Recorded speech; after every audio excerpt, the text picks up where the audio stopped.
I'm in Sydney for what promises to be a really interesting experiment. 5x5 are putting AI up against a creative team on a live client brief. I'm running a bit late for the briefing, so let's head inside.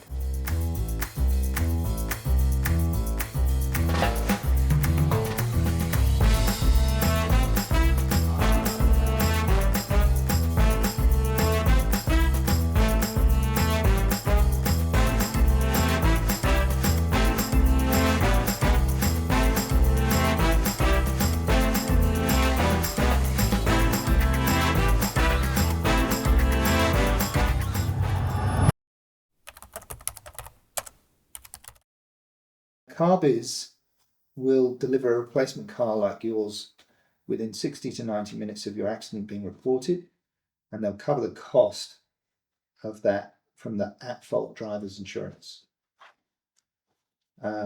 This brief is for an integrated advertising campaign to raise awareness among Australian drivers that they should contact Carbiz rather than their insurance company after an accident if they're the not-at-fault driver. Ultimately, we need to change consumer behaviour at a moment of high anxiety when they are likely to act on instinct and just call the insurer.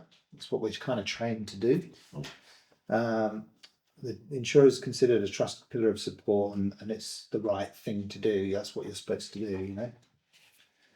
It's our position that the Australian insurance model is broken and the evidence is there. We simply need to communicate it in a compelling way. My question is just around who assesses, like obviously in some instances it's really clear who's at fault and the other driver will admit that, in which case it's easy to make that call. But I'm guessing that if it's questionable at all who is who's at fault, you can't really call these guys. Yeah. Is that right? So you definitely can still make contact with us, because the way that we confirm liability is we do liaise with the other driver's insurance company until that version of events is confirmed. Yeah. And we also have our own internal litigations team. So if we're of the belief that yes, the other driver is at fault and our customer isn't, then we are in a position to put our client into the car, given, say, we have dash cam footage, accolades from witnesses and whatnot. However, if we don't feel that it's safe to go ahead, if we have suspicions perhaps that our client could be at fault, then we will explain why. And you can do that within 90 minutes? Yeah, essentially. Yeah. Okay. What's the business model? How does it work? I mean, is it a subscription or? No, so essentially the not at fault party will give us a call and submit an application form. That'll be everything from accident details, location, time and whatnot. And then if we do confirm liability and they are found to be not at fault, we'll pop them into a car for the duration of their repairs or until they receive settlement if their car's deemed a total loss. And the way that we recover those costs is from the at-fault driver's insurance company, because any not at fault driver in Australia is entitled to a replacement car for that duration, that period of time. So essentially you're leasing out the car and charging the at-fault insurer. Yes. What is the level of awareness at the moment of the service? Among consumers, I would say it's not relatively high, but among like industry peoples, like tow truck drivers and repairers, it's high, because we do partner with them in order to deliver their customers replacement cars when they're involved in accidents. Yeah, so essentially, typically when you think of an insurance company, you think to, I guess, purchase a policy for them so that you're covered by them if anything does happen. We're only there in the instance of where you have a car accident. We are not at fault. So it's a niche almost. We're not here to offer you a policy, and therefore we aren't in direct competition with the insurance companies. We are an alternative to them at that time. Yeah, it's probably the best way I could It say. feels like it's almost like you're acting as an advocate for the not at fault driver to ensure that they get transport back as efficiently as possible. Yes. Whereas the insurance company it's in their interest to drag their feet as much as possible. Yeah. Whereas essentially you're coming in and going, legally, they're not meant to drag their feet. We'll give you the car, let us deal with the insurance company. Yep. Like whether they like it or not. Yes, that's correct. And the customer is in the right in that instance. They have the right to demand that vehicle. Yeah, pretty much. And a lot of customers or consumers rather don't understand their rights and responsibilities, largely because the insurer does not inform them of what they're entitled to. And that's where we step in to let them know, educate as well. It's a big thing for us. It feels like there's an education piece in there to get across. Yep. A point to mention here as well is that insurers have that traditional legitimacy. They've been around for a very long time, and that's one of the main reasons why they're trusted. We don't have that, although we do have charisma, as you said. We don't take ourselves too seriously. We do love what we do, and we are truly an advocate for the customer. Oh, yeah, it's easy. Nice. Seed is planted. Assume your positions. Yeah. And you.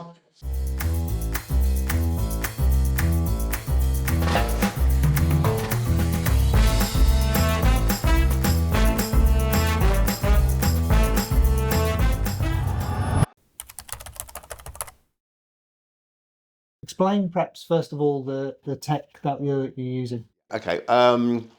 Well, first, where are we at the moment? We've got the full campaign idea and all the rationale and all the insight. In 2 hours. Yes, and I feel, as being in advertising for 30 years, I feel it's pretty strong. What the tech I use, first of all, I sort of developed a way of getting ideas better out of large language models. So I started using Anthropic Claude, which was the best at the time. There's a bit of a arms race of capabilities for the large language models. We're using ChatGPT, Anthropic, Meta's Llama, and you have Gemini, which is Google's. I don't really use that one that much. And at the time, Anthropic was the best. So I developed a way of, I thought, when you actually put a brief into a large language models, what comes out is quite often very vanilla, boring, because it's based on learning from a lot of campaigns. So I went through a whole process of teaching Claude, which is Anthropic's large language model, artificial subjectivity. So I went through a whole process of showing it loads and loads of work, and getting to comment on whether it's good or bad, to the point where it sort of learnt my subjectivity and it understands what's good and what's not. Now all I have to do is trigger it. I give it a creative brief. It comes up with ideas and I trigger it and say, what's your gut feeling about this? And it'll go, hey, we're not pushing it enough here, I think. And it has a conversation with me creatively. So, I mean, the way I started this one is my large language model named itself Aiden, the chat. And Aiden, I said, hi Aiden, I'd like you to help me with answering this brief. Please ask questions before jumping into solution. I'd like to uncover killer insight before we get to the ideas. So then I put the whole brief in and it came back with a whole bunch of questions that then we worked through answering. And I switched between that one and ChatGPT. And it comes back with more questions. I went over to ChatGPT, got those answered, and I just working towards insights. I always start the whole process like I would in advertising. You've got to have a killer insight before you can get to good ideas. And we went through it between the two over and over again until I got to something and because in fairness for this experiment, I said, what's your favourite ones out of the list and justify why. And it said, these two insights are my favourite. And it said to me, what are your ones? And I said, they were my two as well, which is good. So it's trained on what I like. Yeah. So then we just developed that further. Then I asked it to look at the Carbiz site, understand exactly the business model and tell me what the journey is, the user journey. And I said, paint a picture of what that's like from crash to sitting in the seat. And it did that really well. And I said, do it in sort of a pitch storytelling, and it's done it that excellently. There's two insights that you came up with. Can you tell us what those two were? It was about, it's about trying, we always look seeking control in times of chaos and how uncomfortable the feeling is. And it was sort of talking about when you crash, it's a chaotic moment. And then that is almost amplified by the insurance process that goes on afterwards. There's always a sense of lack of control. And what we want to do is get back into control. And it's a Carbiz helps you get back in control. And then when it was talking about it all, he goes, puts you back in the driving seat. And I went, oh yeah, that's a good line. It puts you back in the driving seat because it basically literally puts you in the driving seat in 90 minutes, but puts you in the driving seat of the situation with insurance companies. Interesting. So like there's a world where, you know, Aiden and ChatGPT could interface this themselves with your brief and pitch. Eventually, I mean, within a year, there will be what they call agents, where I will set this task to brief, and I'll be using Aiden, and it'll be a little bit more, it'll be fixed into the system, and I'll just go to bed, and in the morning there'll be the campaign all mocked up. That will be coming within a year.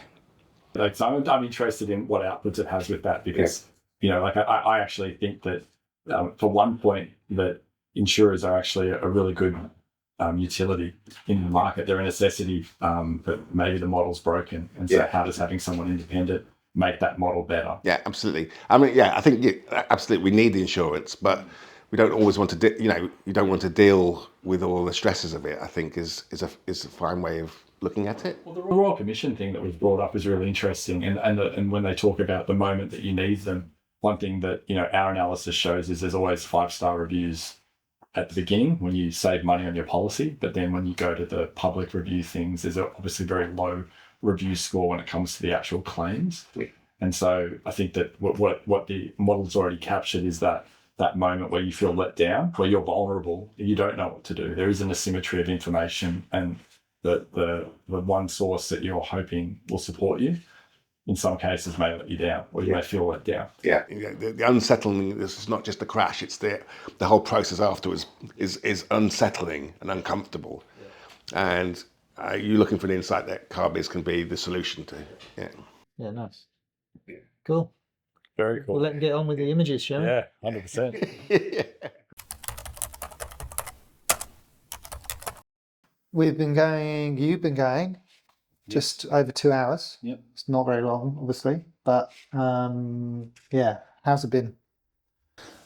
Oh, I think we're, for two people who haven't ever worked together before, I think we're bouncing off each other nicely, and there's, we've got narrowed it down to what I think are 3 ideas.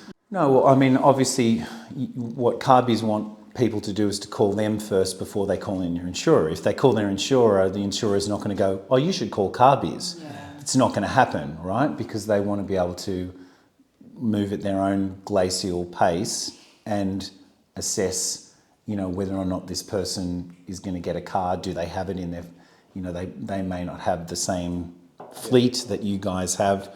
So I guess our question is probably what your appetite for, how combative do you really want that to be? It's a great question. I think that our view on the insurance industry is that insurance is a utility. It's a necessary part of a trusting society to work. Our view is also that insurance in this country is broken. And there's a lot of mistrust, especially in automotive.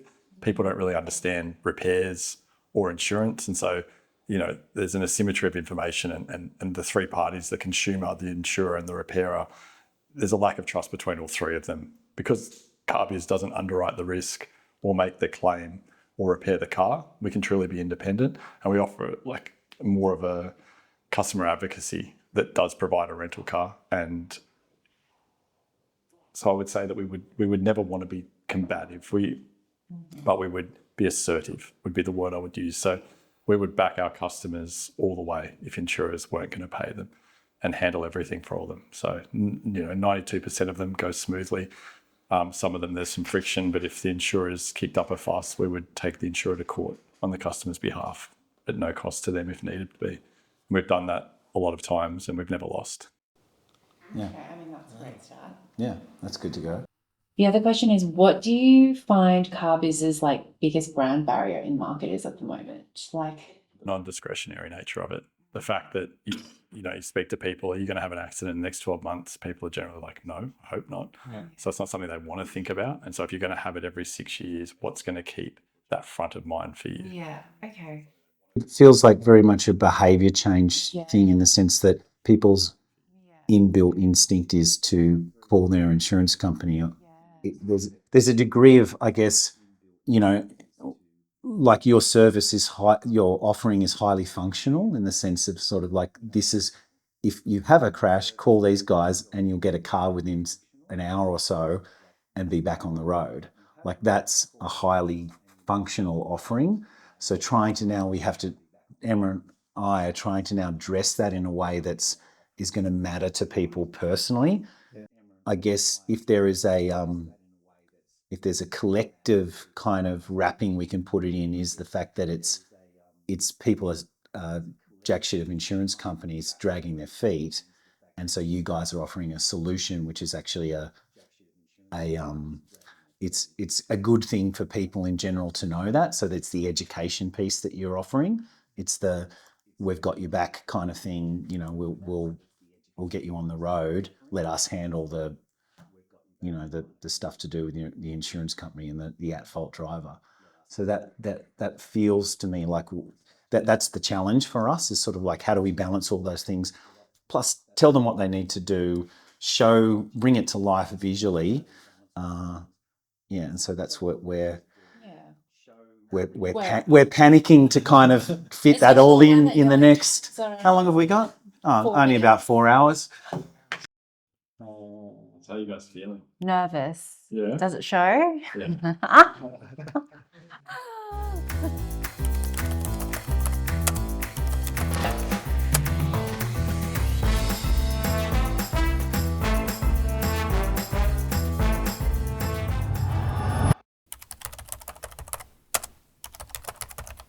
Right. What I wanted to say was that the three people involved in today's experiment have my undying respect and infinite gratitude. I spoke to lots of creative people who were pretty much unwilling to get involved, and I understood exactly why.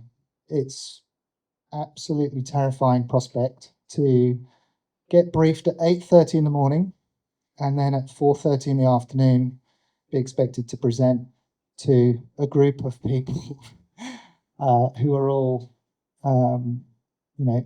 curious about what's possible, and will all form a judgment. What's really important to me, to my colleagues in the agency, and to the three people participating, certainly to the judges, is that today is viewed as fun with a capital F, because it has been, hasn't it? They said we had a couple of other capital F words. Very good. But it's also a learning experience, hopefully. So a learning experience in a very safe environment, because it's a very, very vulnerable position that these three talented people have put themselves in. And I'm sure everybody's itching to give them a preemptive round of applause just for being alive at this point in the day.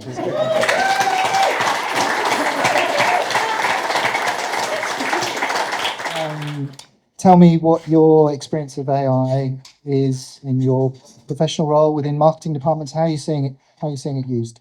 So I probably had more experience with AI tools in the last 5 years that I'd spent working in startups in London than I did when I was at Samsung and Qantas previously. I think it's the nature of startup businesses, the amount of funding that you get, and your budgets generally don't go towards marketing, which means you have less likelihood to be able to leverage and utilize agencies to be doing a lot of your kind of marketing work. So you're starting to bring in, I'd say that coming from enterprise, bring in campaign strategies, campaign executions, and then campaign reporting. And you're doing all of that in-house. So you're really having to be quite creative about finding solutions that drive efficiencies for you. So I think the wonderful thing about being in startups, which I think is the same tools we're probably using on an entry level compared to the enterprise level companies, is the freedom of being able to access AI tools online. And, companies such as Google, Adobe, Salesforce, Meta, are offering and investing so much in their kind of built-in AI capabilities within these tools. So, customer data and insights and data platforms such as GA, Adobe, Meta Business Suite are, very accessible.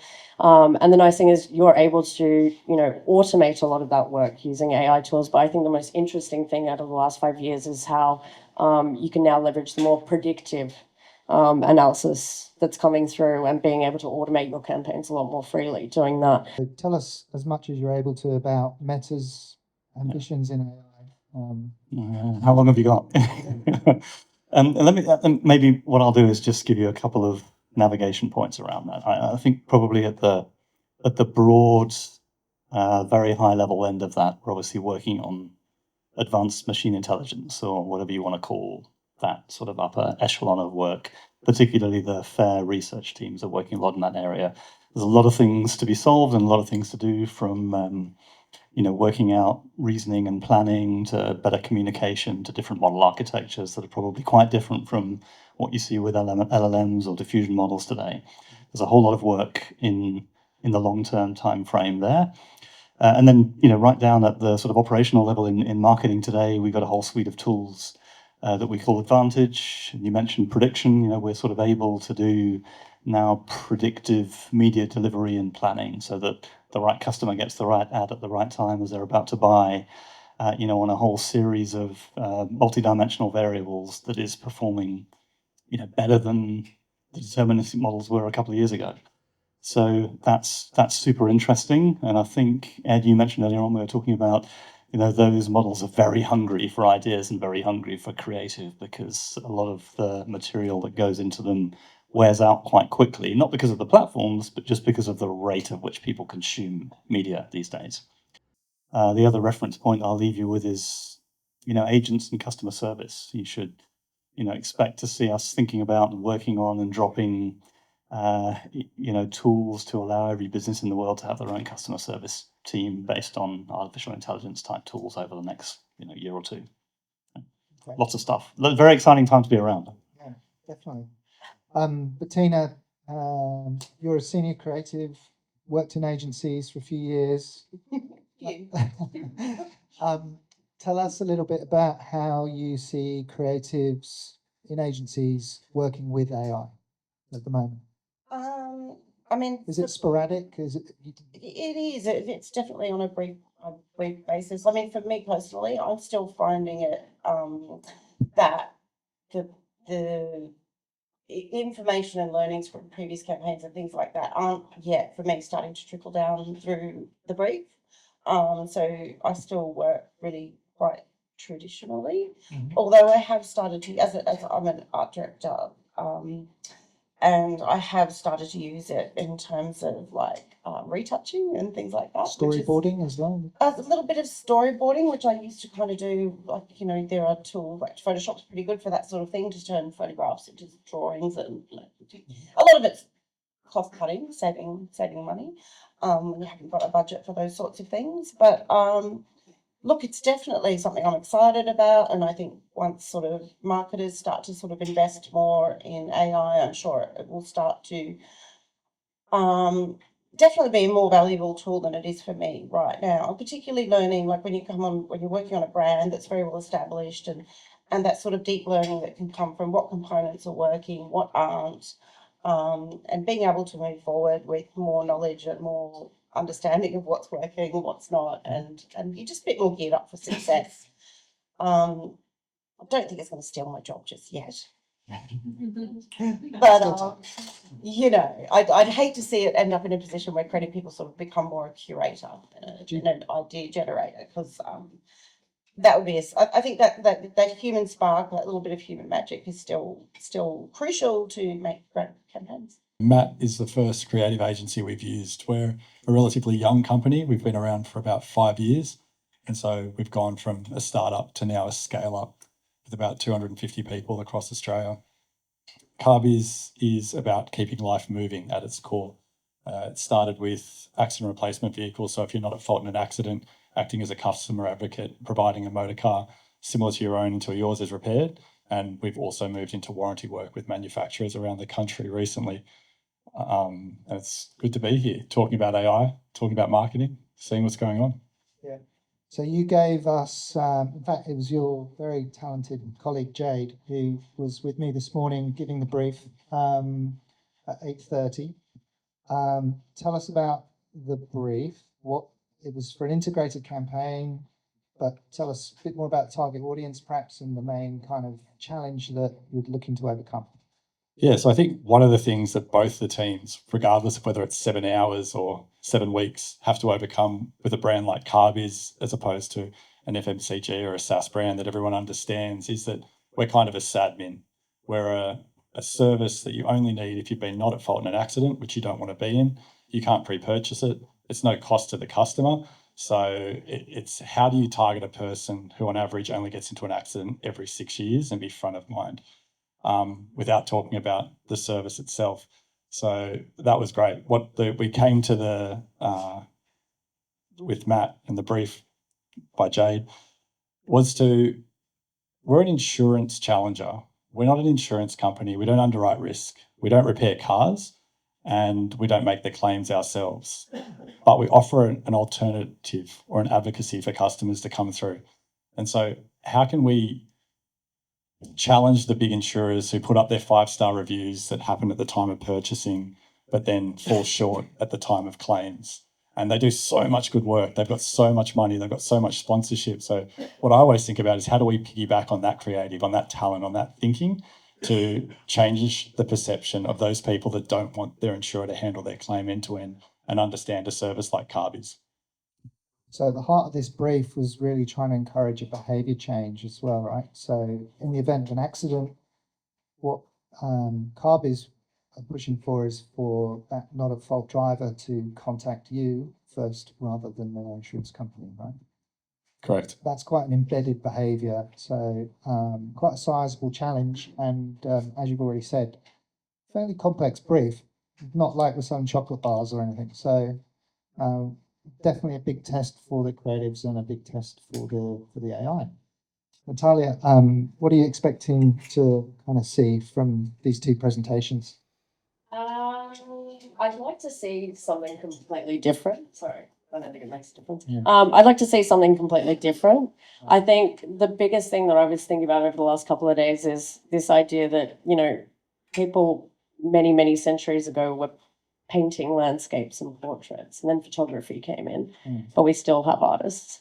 So I think there's a job. I don't think the whole AI taking over our creative roles. I think for me the biggest gap is the conceptualization and the empathy. I think like human empathy for me is really hard to capture as a human, let alone a machine. So yeah, I think I'm excited to see what it is, and I wonder whether it will change my thinking, but I don't know, I'm pretty stubborn, so it might not.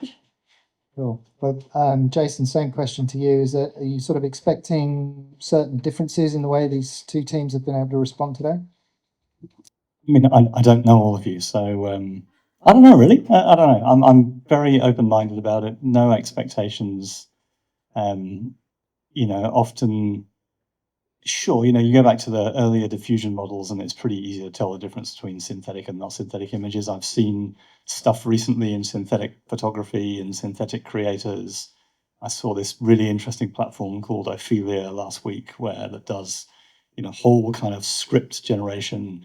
And so I see some incredible stuff that's coming out of the AI space. I see incredible stuff coming out of just humans working on their own with pencil and paper. Yeah. So I think we're just going to see some great ideas. I'm looking forward to it. We are the meat fighting against Tom's machine. Who knows how we'll go? But I also need to clarify that, and this isn't to kind of preempt it too much, but this is the first time Emma and I have worked together, so we're not actually technically a creative duo. So that's been fun. And I guess the other thing I would say is it is an integrated campaign, but because we only had so long, we decided to focus on, and you'll see, essentially 3 concepts that hopefully, given your time in marketing, you'll be able to see how they could then fan out into various executions. But as you can understand, trying to mock up those executions without the benefit of, AI that we all use regularly in our creative work these days anyway, just wasn't feasible. So they're very kind of the top line kind of thing. But we had lots of fun, and we didn't get into any biffo at all. No, we're emotionally stable for the next 15 minutes. Yeah, Be kind. absolutely. All right, cool. Concept one.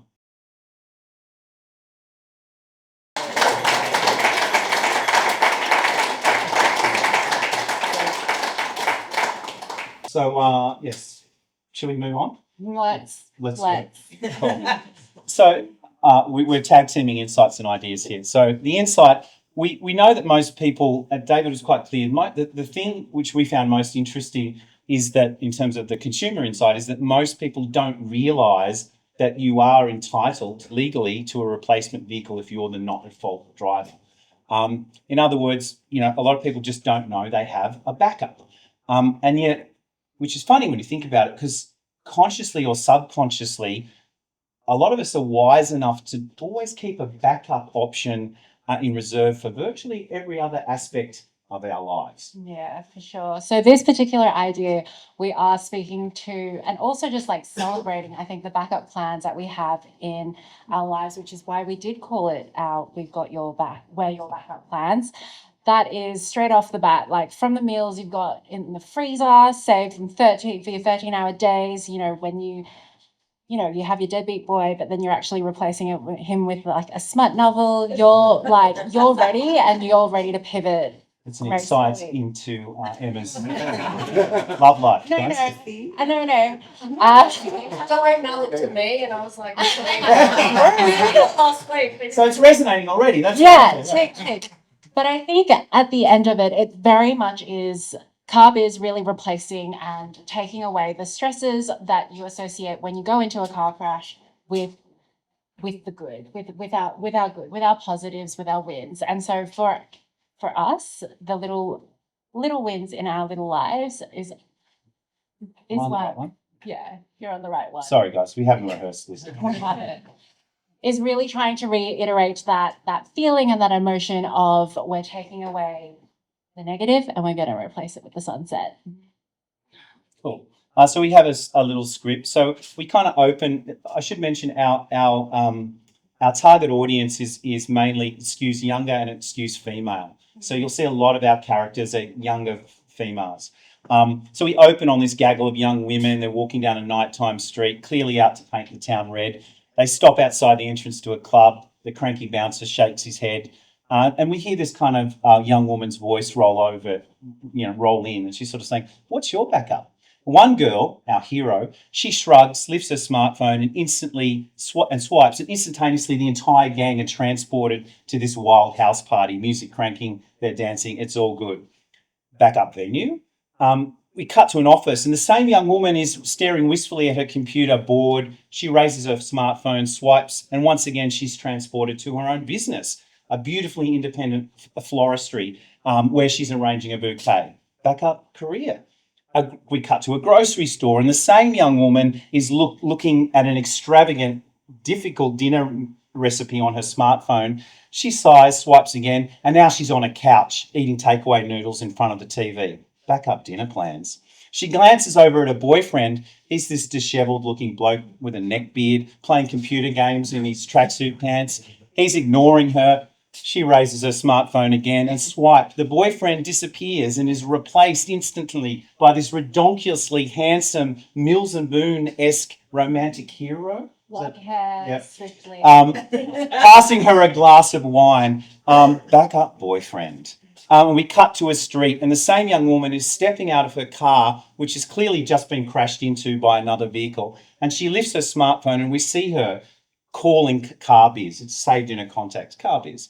But what about a backup when you're in an accident? The young woman strides confidently to her boot, popping it open. But instead of a spare tyre there, we have a complete spare car, virtually identical to her own, albeit miniaturised. Smiling, she swipes, and voila, the car materialises full size on the road beside her. Yes, you're legally entitled to a replacement vehicle when it's not your fault, at zero cost to you. She drives off, confident, glancing in her old damaged car in the rearview mirror, left behind, as if to say, "See ya." Call Carbiz. You'll always have a backup. And our end frame.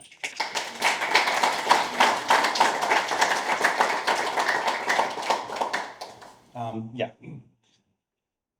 Do we need to talk about the various executions we have underneath that, or like probably not? But you can hopefully you can see how some of that imagery would play out as out of homes, As a out little of rollout. social, cut downs, radio scripts. Yeah. Mm-hmm.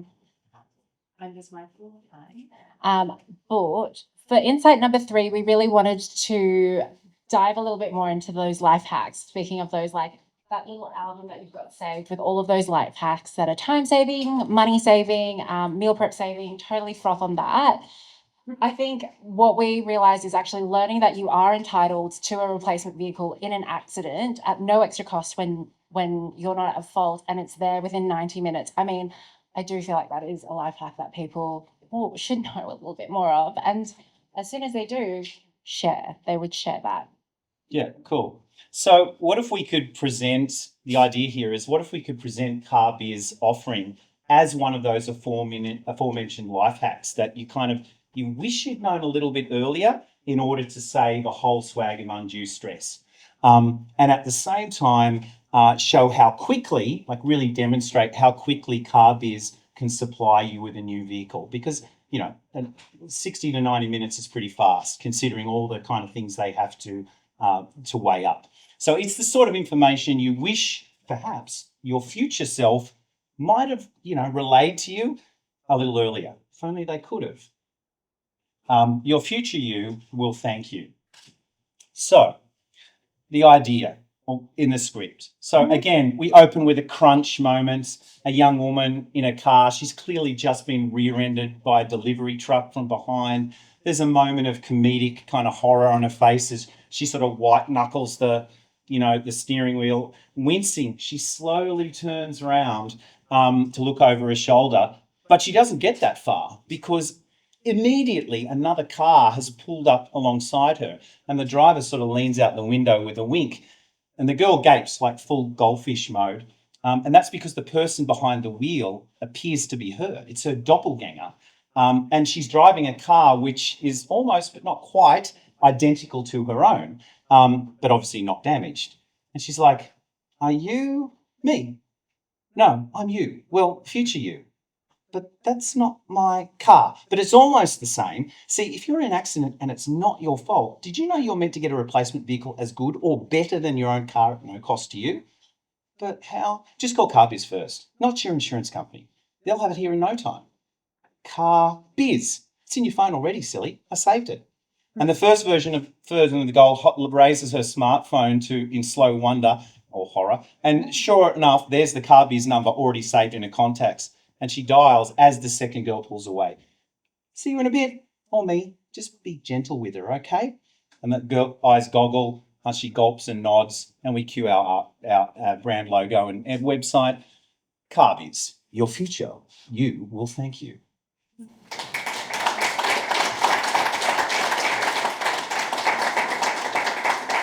Oh. There we go. That was it. That's And all thank we had. you. Before we let you go, do you want to talk just about generally how today's gone, whether you were, whether it was as horrific as you were worried it was going to be? Yes. Wasn't? No, I actually think it was I think the first word is actually going to be really fun. I think it was interesting. There were times both of us were like, "God damn it, we could totally mock this up so quickly if we had some AI to generate stuff."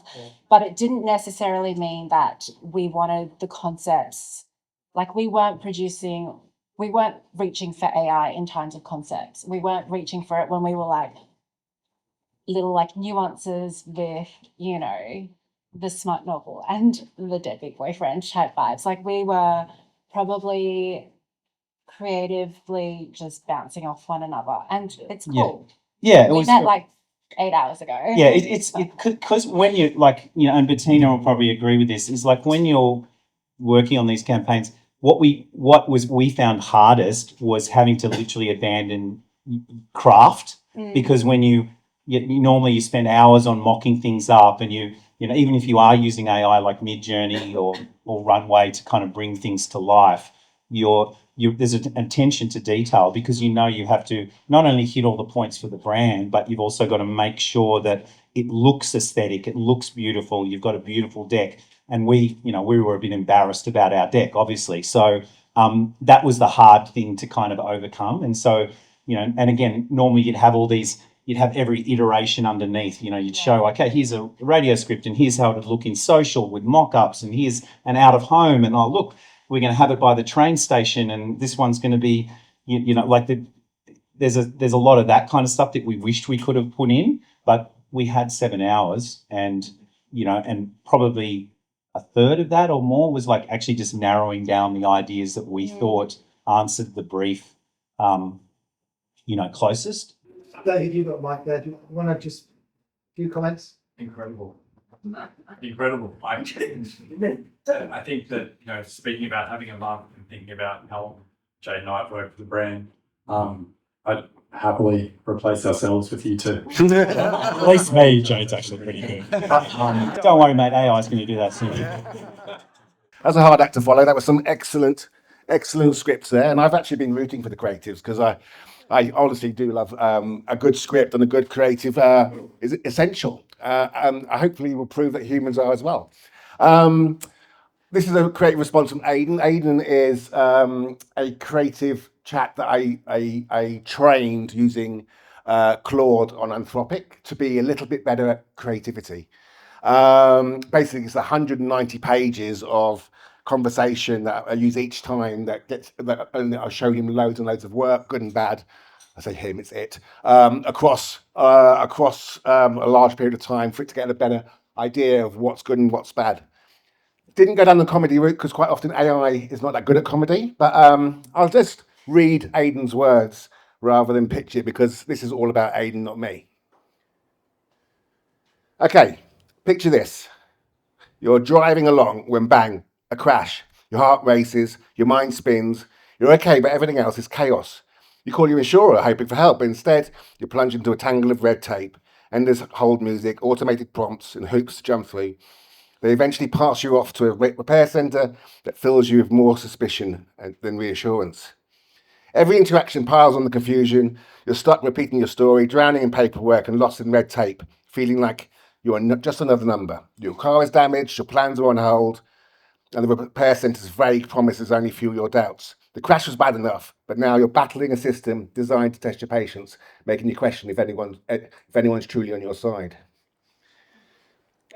In these moments, it's not just about fixing your car, it's about fixing the disruption to your life. What people crave most is control, a way to cut through the red tape and set things right fast. The insurance industry's convoluted processes and empty promises only deepen the sense of helplessness, leaving drivers to fend for themselves in a maze of forms and distrust. When everything feels out of your hands, you need more than just service. You need a lifeline, clarity and confidence. Carbiz puts you back in the driver's seat.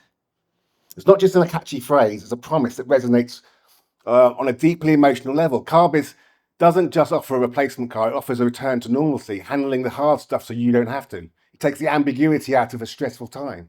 You're not shuffled through a system, you're prioritised, and a new car delivered within 60 to 90 minutes. No questions, no hassle. Carbiz puts you back in control of your life, both literally, figuratively, making sure that even when the unexpected happens, you're never left to navigate the mess alone.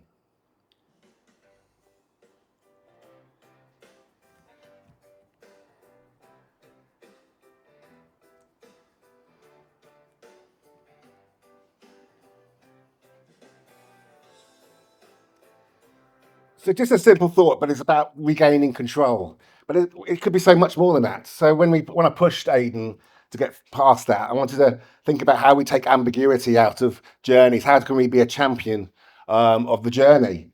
So imagine you're driving along a highway and a digital billboard catches your eye. It doesn't just display an ad, it speaks directly to your current drive, your surroundings, even the conditions of the road, demonstrating Carbiz has your back. You're entering a high risk zone, got Carbiz on speed dial. If you have a prang, we'll be there within 60 to 90 minutes. Accidents spike here, stay alert, and if it happens, Carbiz keeps you moving. So you can imagine these digital billboards constantly being updated with live information with a single tap.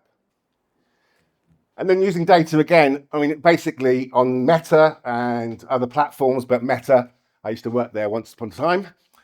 You can imagine using third-party data, the location, weather data that could deliver relevant updates on people's phones. Just for the commute on the way home, you can say it's raining outside, take care on your way home.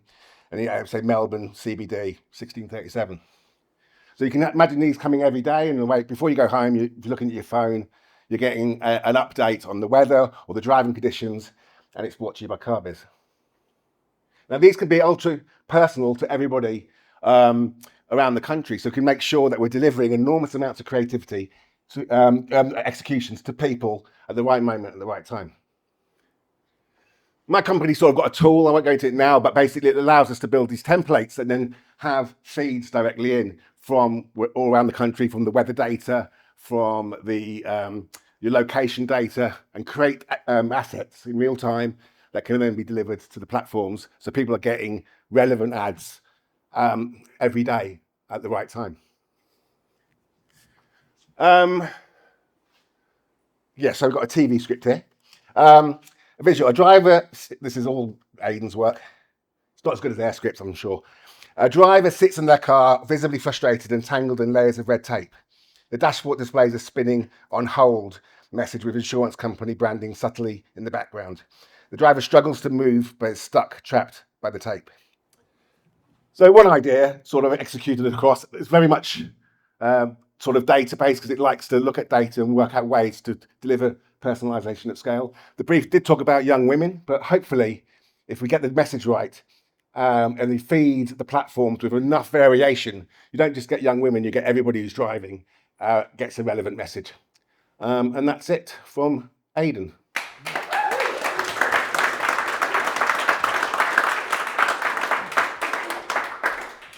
Tom, we briefed the two teams. So the creative team weren't allowed to use AI. Yeah. And you weren't allowed to engage the conceptual creative part of your brain and your experience. Correct. How tormentative was that? It's, look, I mean, to be fair, I mean, to be fair, I was in the advertising industry for a long time, but I made sure I was staying away from it. So I've become used to prompting. So basically, I went through the process. I first made sure we nailed an insight. I gave it the brief. I asked it to ask me lots of questions. I answered those questions. We got down to a bunch of insights. And I said to him, which ones, with Aidan, we have trained over a long time, I just always say to him, what's your gut? And he'll go, oh, well, I like these two. I think these are strong. He actually talks to me like that. He said, these two are strong. I'm not sure about these ones. Do you agree? And I go, actually, they were the two I liked.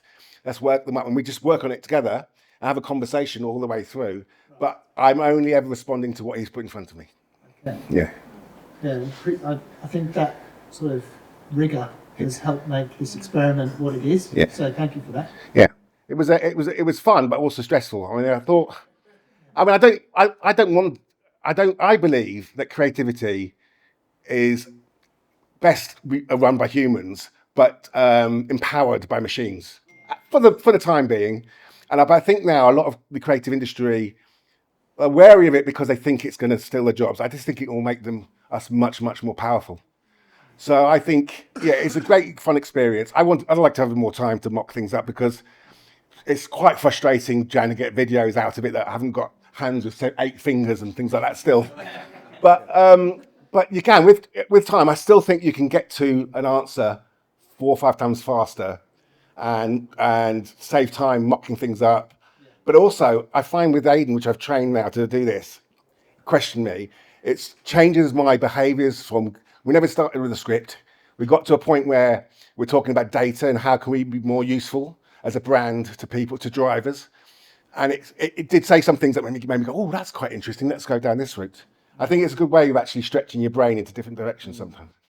So when I think about if this was my campaign, I probably would be leaning more towards human creatives in terms of what they presented in terms of the conceptual idea, using that very much like kind of awareness and evaluation stage, but then really getting down to the pointy conversion end of the funnel. I'm very conscious that there's kind of 4 or 5 of us sitting up here passing judgment on work that's being done, which sort of feels not quite the right thing to do, given that you've come up with something in 7 hours. And if we believe what you're saying, we could execute that with these tools maybe over the next 7 or 24 hours, and you get out there and test it and see what works and what doesn't. So maybe it's a faster path to experimentation to see what actually hits and drives consumer behavior is also another path forward. That would be my thoughts on it. I think that what this demonstrates, and probably for everyone in the room, is that if you don't use AI, the expectations of the marketer are going to change. The expectations that a team of 3 people can come and pitch 4 concepts in 7 hours and have a pretty clear path to execution that you could actually go and experiment within a week is where the landscape's shifting to. Like, I think that ironically you started off saying that it didn't get humour, but accidentally it did. And you spoke about the different insurers, and there was the red tape, the one where and then you had the red tape as well. So I could see it all working together. But that's what I take away from this. Like, it isn't that I would put you off against each other. I'd be like, these are amazing. How are we gonna do it? How are we gonna trial it in different markets? Like, will we try one in Adelaide? Will we try one in WA? Will we try one in Queensland? And the one that performs the best roll out to nationally or something. Like, it is the most phenomenal use of 7 hours I've ever seen. Thing in this process here, though, through the insights, when it started talking about data and giving real-time data, I then went, oh, I like this. Let's just go down this route. So I just directed it down there. And that's why it came out dry. If it had come up with something early on, which was funny and made me laugh, or I thought could be funny without my interference, it might have gone the humorous route. But I think then if we'd done that, it would have definitely looked not as funny as the human versions. So it can't. I don't think you should ever expect it to give you the answer. I should expect it to give you 90% of the answer at best. Tom said the AI asked him questions, right? The AI was asking him what he thought, was gaining feedback. When we went into both teams, both were asking questions, right? And when you talk about humour, would the AI have got different answers from Nick and Emma than they would have from Tom, which would have gauged that humour? And my biggest thing with AI is always people talk about prompting and what we tell it. And I guess as humans, we're so good at talking. But when you were saying, oh, yeah, it's asking me questions, it's playing things back to me, it's asking me which ones I think, I'm like, whoa. And then you didn't mention as well, but what Tom did was he played Anthropics and Aiden into Chat GPT so that he would get asked one of these questions, and so that he took his creativity out of it, he would then type the question that Anthropics asked or Aiden asked into Chat GPT and then put the Chat GPT answer back into it. So we're talking about, like, it was wild. Yeah, it was crazy. I mean, yeah, that was me being lazy. Yeah, thank you all for coming. Round of applause to the panel, round of applause to